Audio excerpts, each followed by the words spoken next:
Hey guys, and welcome to Aussie Reviews. What I want to talk to you guys about is a few updates here on the farm. So firstly, the last couple of months have been fairly difficult for me here. We've had a few issues on the farm, and also too, the weather hasn't helped. I mean, it's helped the farm tremendously with feed and everything for the cattle, but it's really sort of slowed up my opportunity to get out there and do a lot of filming. So, apologies for that. But look, that aside, the purpose of this video is to talk about this upcoming Queensland election, which is happening this month, November 25th. So we are seriously, running out of time to get our heads together in which way we're going to go with this election. Now, really, unfortunately, we don't have Liberal Democrats, we don't have Shooters and Fishers Party, registered and running in this Queensland election. So we've really got two other options: One Nation or Katter Australia Party. Now, first I'll start off with Katter Australia Party, like Robbie Katter and Shane Knuth, who are current sitting members here in Queensland, are very much deserving of re-election. They have done so much for shooters. They have fought against the tidal wave of anti-gun hysteria in the Queensland Parliament and just tried to get common sense and reason out there. They continue to work very heavily with the Shooters Union, with SSAA. They try to actually do something. They're not just hype, they're not all talk, and they do have some very strong firearm policies. Candidate-wise, they're about, I think, several candidates anyway from when I looked at their website. There wasn't a heap, but then again, the districts or the electorates in North Queensland are just massive. So, they do have several good candidates running in this election and very deserving of your vote. Now, One Nation. A couple of things I want to talk about here. I've had a lot of people, when I say a lot, there's always a handful of people who are very anti-One Nation for whatever reasons. I mean, each to their own. Although I had one guy on my channel there a couple of months back say that One Nation are all racists and they incite violence against minority groups and I don't know, all this sort of thing. And I actually questioned him on it because I thought, well, that'll be the last post I ever do, promoting a political party if that's the way they are. I mean, I don't care whether you sit on the left or right side of politics. Once you become extreme on either side and start inciting violence to push your agenda, it's just not on in my view. So so I questioned the guy. I said, well, give me any evidence whatsoever where one of their candidates or one of their sitting members have encouraged people to go out and use violence against minority groups, whether that be whoever. And sure enough, crickets. I didn't get any response. So, I guess that was the answer that I, could expect, I guess. On top of that, I've had a look at the candidates on the One Nation webpage. In this upcoming election, I mean, they did have 54 candidates. I just checked again today, and that's now 58 candidates. I mean, they are expanding rapidly.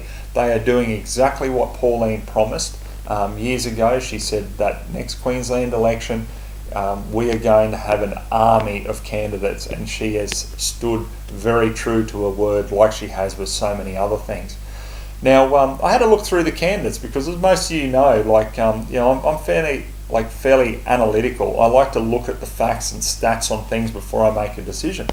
And I had to look through the candidates there. She's got a Chinese candidate, an Aboriginal candidate, an Indian candidate, and I thought, well, if that's true, what everyone says about, they're just a racist party and all the rest of it, well, why the hell would they actually have people from those different ethnic backgrounds running in an election as a candidate for their party? It just doesn't make sense to me. And it's just like, everything seems to be controlled by the media. They love to say, like, One Nation are racist, just like guns are bad. It's the same ridiculous, uneducated, emotional statement in my view. So anyhow, that's a big thing, guys, is we actually have, out of 89 odd seats available in Queensland, currently we have 58 candidates running in 58 different seats with One Nation, and by the time the election arrives, that'll probably be over 60 odd. That is just the best opportunity that shooters have ever had to get people in power who will push for sensible firearm rights and push against the majors with their agenda of taking firearms away from people. Now, if there's shooters out there, and I know there's plenty of apathetic shooters that love believing in this utopia of the majors are there just to look after public safety and all the rest of it. Well, I've only got one thing to say on that. How in the world do you justify the restriction on a 7-round shotgun, a lever action shotgun, and then use the Lint Cafe where an unlicensed person using an unregistered pump shotgun was the offender? How do you manipulate that to push for gun control on lever action shotguns against licensed shooters? It just doesn't make sense. But they've done it, and not only have the ALP pushed for that, have a guess who came to their aid? The LNP. That's right, the LNP, who said that they would look after shooters here in Queensland and they want the farmers to have the Cat H firearms and all the rest of it. What they do? They just jumped into bed with Labor and voted for the reclassification of the lever action shotguns over 5 rounds to go to Category D and under 5 or under to go to Category B. Okay, so what's next? Next will be pump and lever action rifles, because how can you possibly have shotguns over 5 rounds that are lever action sitting in Category D, yet you've got all these pump and lever action centerfire and rimfire rifles with 10 and 15 round mag capacities sitting in Category A and B. This is all part of their plan, guys. I've posted about this numerous times on my Facebook page.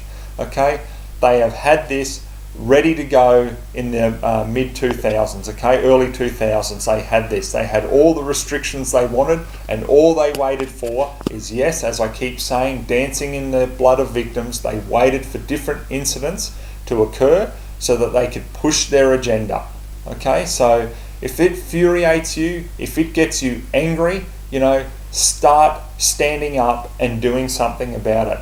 We can't do any more. The Shooters Union have worked tirelessly with KAP and One Nation to come up with great firearm policies. They're putting their candidates forward. They're putting them forward in record numbers, and it's up to us now to actually do something. Okay? So there's a couple of things that I want people to think about when we talk about One Nation. Okay? One thing is they are very, very anti of the sellout of our Australian farming land. Okay, they are dead set against that, and that gives me a lot of pride as well, being a farmer myself. Also too, they are very much against the disarmament of people, of good people, being able to possess firearms as well. They are anti-establishment in the sense of they don't run with the majors and actually want to disarm everyone, and other than obviously the criminals, because we don't seem to see anything being done about that. There's no new laws or anything like that that affect the criminals. It's always us that gets hammered.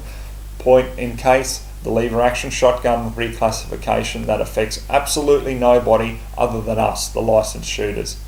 So they're anti that as well, and they're also very much against giving any preferences to the ALP or LNP. They're not giving their preferences to the majors. Stop listening to the media, guys. Actually jump on their website and have a look. So this is what I want you to have a look at now. So we're going to jump over to the One Nation webpage. So this is the main website here. Okay, so pretty straightforward. Look at that for a message. Never give up, we won't. So this is what I'm saying, guys. Do you actually want candidates who are wanting to listen to people and actually get your voice heard? Or do you want to just run with the ALP and LNP, who have continually screwed us since 1996? So it's really your choice. Let's have a look here. So we'll go up to policies. We go down to firearms and gun control. So we have a look here, at some of the policies, like for example, policy number 8. Ensure that primary producers and feral pest controllers continue to be able to use categories A, B, C, D and H firearms. What have we seen this year here in Queensland? An absolute tidal wave of restrictions and confiscation of Cat H firearms from primary producers and feral pest controllers. So they're dead set against that. The LNP have said they were supporting Cat H for farmers, but do you really believe anything they say now that they've supported the ALP on the recategorisation of lever-action shotguns?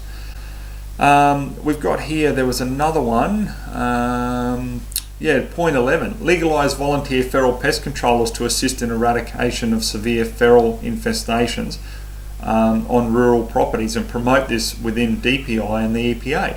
So in other words, if you're a you're I guess a friend or a property owner there, and they've got a problem with feral pests there, then you can be a voluntary pest controller. So think about it. What does that mean? Well, there's already been talk about it, that they want to be able to have Cat C firearms, available for voluntary pest controllers. So, there's a whole heap of things here that can be built on and worked with. So do you really think that all these candidates, if we were able to get a good handful of them in power, aren't going to fight for what their actual policy clearly says on their website here? So that's the point that I'm trying to make with that. Also too, I'll say just in closing, guys, for God's sake, get in touch with One Nation, get in touch with KAP, and actually hand out the how to vote cards, or just, give a couple of hours of your time. I did it with the KAP party last time they had their big promotion, I guess, or launch, in Brisbane there. I travelled down to Brisbane and I went and handed out how to vote cards for them because I believed in what the party stood for, and I actually wanted to see some changes.